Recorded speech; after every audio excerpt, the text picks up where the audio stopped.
Thank you, Josh, for hanging out with us here at Star. It's so exciting to have you here. It's so exciting to be here. I always love coming here. I love that you are a fellow coffee lover. Yes. Do you have like a favorite order when you go? Well, first of all, are you Starbucks or Dunkin'?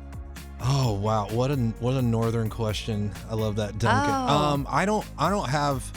I guess Starbucks just because we don't have as many Dunkin' Donuts down in the South. Okay, interesting. Is it just Dunkin'? It's just now? Dunkin' now. They're Did cool. they take out the donuts? Yes. But they didn't take out the donuts. They didn't. They still have the donuts. Some of them. I mean, I guess Starbucks or just the local places in town. Do you have a favorite order? Yeah, I just get a drip coffee with cream. Okay. And here's the thing. There needs to be 2 different lines when we go in there. There needs to be a line for everyone that wants like special drinks. The crazy ones. And then it needs just a drip coffee line. Yes. So we can just get in, get the drip, get out. Yeah, not the complex ones right. where they're I love coffee, but I'm not like a coffee snob. I'll just take coffee, period. We have this really fun chain here. It's called Rook. Okay. And I love their coffee. It's like a shore coffee. It started actually coming up a little bit more north now. But when we go in there, they are only like fresh ground. They have all these different beans. And my husband, he likes a caramel latte. And so he's like, I don't like this place. They won't do a caramel iced latte. They I'm like, you just like the sugar. You don't like the coffee. There are places like that. That's like, you can't get this. You can't get the fun drinks. They're right. like real coffee lovers. They're legit. Those are the legit ones. They're the ones where I go and just ask for a coffee, and they were like, "What roast would you like?" Yes, what like, roast? I don't know. Surprise me. And from what origin? Right. Yeah. I'm like, I don't know. Caffeinated, please. I'm a pretend one of those. So I know enough to get me by to sound like I know what I'm doing, and that's it. Same. So nice haircut. Thank you. It looks really good. So I'm saying this because you just posted a video of your wife giving you a haircut. Mm-hmm. And I immediately got like riled up because I have been trying to cut my husband's hair for a long time and he won't let me do it. But then you did say that she actually knows how to do this. She does. She went to school for this. She's a hairdresser. She's a hairstylist. So when you said that, I was like, man, I was about to show him the video and say, look at Josh Baldwin lets his wife cut his hair, but she knows what she's doing. Yeah. I wouldn't let her touch my hair had she not gone to school for. No, all right. I mean, maybe I would. She's pretty confident, so she probably could have tricked me into it. Right. But no, that's how we met. I mean, we went to this ministry school together, and then years later, she had a salon with some other friends of hers. They had a little salon in Charlotte, North Carolina, and the lady that cut my hair, she got pregnant, went on maternity leave, so I had to find a new hairstylist. Wow! And I knew her. And so then that was kind of my way of like my in, like I'll go get her to cut my hair. And then, I just asked her out from there and that's we awesome. got married a week later. No, I'm not kidding. Not a week later. I was trying not to look shocked. No, I was going to be like, that's amazing. We got married a year and a half later. Maybe. Okay. Yeah.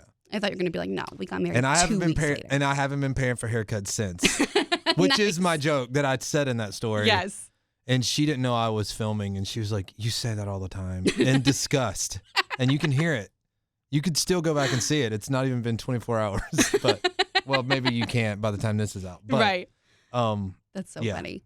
So it's really convenient. I like that. You have to marry for convenience. Yes. I mean, My husband does cybersecurity, so his convenience for me is that he makes all the really hard passwords for me. Oh, and then gosh. I can't remember them. I probably need his help. Yeah, I'm not good at that. I've recently been hacked and I think it's because my passwords are really easy. I got yelled at a lot when we were dating. And so, but now I can't remember any of them. So I'm like, what are you doing to me? So I should have married a hairstylist is what I'm saying here. So speaking of marriage, yes. Do you have any marriage advice? Oh my goodness. Like, what do you think is something that you've learned over the years? I've learned how selfish I am, and I mean, it's true, right? I mean, yeah. You get married, you realize you're selfish. Yeah. Then you have kids, and you realize you're still selfish. Yes. I mean, I think with we've just realized that it's very basic, but communication is like the biggest thing. And it's the hardest thing. And the hardest thing. Right. And just always talking and not letting, when you are frustrated, like actually talking about it. Right. And trying to just, share our feelings with each other, but then move past. Yeah. And I think that's the biggest, because and she is a lot better at that than me. She's just very much, she can't not talk about how she's feeling.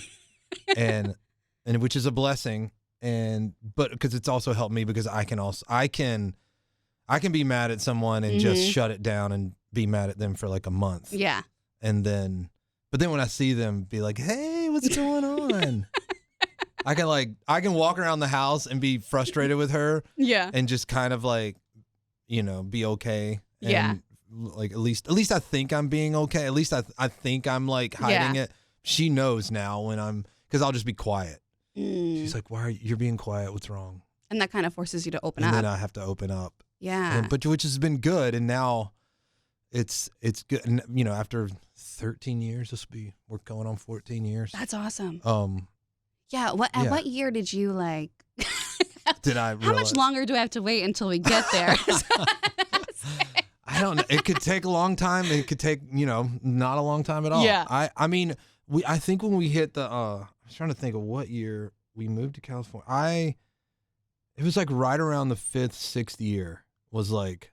That's a sweet spot. Yeah. And that was like when it was all going down, like, oh, we should go get counseling. Yes. Together. Yeah. And just, you realize like, we also had kids pretty quick. My daughter was born on our 1-year wedding anniversary. Wow. Yeah. And then 6 months later, we got pregnant again. Wow. So, that was like trial by fire, right? Yes. So that was like the first 2 years were just boom. Hard. And then on the 3rd year of marriage, or 4th year, I think it was 4th, we moved from North Carolina all the way out to California. So that was another, big transition. Big transition. So it was like in that 5th or 6th year that we were like, okay, we are like, I don't think we realized how much we were probably struggling until we went and got counseling. Yes. And it's always and like he that. was like, you were probably like 4 years away from maybe a divorce. And I was like, what?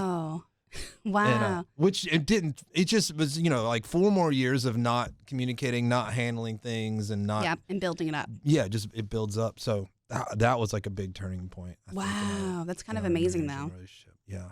So that was probably really good. It was great. It was amazing. It was it was great. She's really good at like growing and wanting to grow and doing the hard things, which I feel like the women yes, that's just kind of normal, and men are like, no, and just push it off, and I'm fine. Yes. And I'm very sensitive and definitely in touch with my emotions, but also still very much a man, and like push things away. And right. So she's helped me like to unlock that and go talk to someone and get counseling and all that, and it's been great. That's really good. Yeah. I love that. I think that would be that would be my biggest thing to marriage. Yeah. Counseling, even when you don't think you need it. I know. You probably do need it. We'll be fine before we go into counseling, and then we get there and we're like duking it out. And then we go, we get in the car and we're like, that was great. I'm really glad we did that. Totally. I always walked into those sessions and looked like I was getting dragged in there and just like, I just yelled at her in the car because I didn't want to be here. Yeah, and then by the end of it, I'm like, I love you. Yeah, this is the best thing. To my counselor, I'm like, I love you. And then obviously I love my wife. So. Right. And you're like, you're cool too. Yeah. That's how it goes. No, it always is like that. So I have a toddler. He is going to be, his name is Noah. He's going to be 2 in April. So I'm new at this parent thing. So I see you as like a parent veteran here. Okay. So he's in that stage where they throw themselves on the floor and everything is like chaotic. Yes. So do you have any advice? Oh my goodness. Do you remember those days? Can I phone a friend? Can I phone my wife? she's I literally, as you said, that was picturing my son throwing himself on like the Target floor when she was. We did Target just last week. He was on the Target floor. Like, we're not allowed in Target anymore, but so now we're shopping it. And I just walked over him. Yeah, people were looking, and I was like, "He's fine. He'll get up eventually." I do feel like my kids do that They don't do it anymore. Right. They're 12 and 11. Yeah. They This is a new stage. Yeah, they rebel in other ways. Right. They don't throw themselves on the floor anymore. But I feel like a lot of that happened. I would be on trips and I would get a call from my wife. Yes. She's like, your son is Exactly. really annoying me right now. And, you know. It's always your spouse's kid when they're like misbehaving. Yeah, this is yours. Gosh, the tantrum stage, I don't know that I was real good at that because my wife's pretty patient and, you know, can find the right things to say and to help like redirect emotions maybe this way. And my initial thing is to, you know, like jerk them up from the like, don't you dare. Don't embarrass me. And just I go straight into like what my dad did and you know, instill fear. Yes. I don't think that would be like advice. I mean, maybe, you know what? Sometimes, yeah. There's a good fear because there's God fearing. Right. There's like I want to, there's like, it's like I love my dad and mom so much. I don't want to do this to them anymore. Right. I respect them. Yes. But, gosh, we're in that, because we're in the different stage. And I was just talking about this with someone, where they're like getting into their teens. So it's like the just like keeping them alive and all the hard parts of like the physically tough things that you're doing in the stage that you're in. That's not around as, and it's more emotional, which is like, I don't know if it's harder. It's just different. And it feels hard. Yeah. When I look back at some of the old, like when they're between 2 and 4, I was like, that felt easier in some ways. Yes. Because it's just like, it's draining physically. But this part, it's like, oh my gosh, if I don't say the right thing to my daughter right now, this could like scar her for like. It could come up in therapy in a couple of years. That's where we're at now. Yes. And I literally just had that moment this past month. It's been like, I just redirected your question about 2-year-olds into 12-year-olds. No, I love it. Okay. I don't know anything about 2-year-olds, even though I've had them. But this is going to help me in 10 years. Yeah. Well, tell your husband this. Me and my daughter have always been really close. And then in the last 6 months, she's like 12. She's basically like 17, really, it feels like. And I could just tell like there's been like distance and just not wanting to talk as much and getting very close with my wife, and they have a great bond. And then I'm like, I was like, babe, I just don't feel like she talks to me as much. It was like breaking my heart. Yeah. And it wasn't like one thing or one reason. It was just a connection thing, really. Yeah. And my wife was like, I feel like you need to like do something intentional to just connect with her that she likes to do just for no reason. And I was like, yeah, you're right. I don't think we used to do a lot more of those things back. You know, we'd go on coffee dates, and I just realized I haven't done that. And so one day I was home, just me and the kids, and I was doing some work in the office, and she was in her room.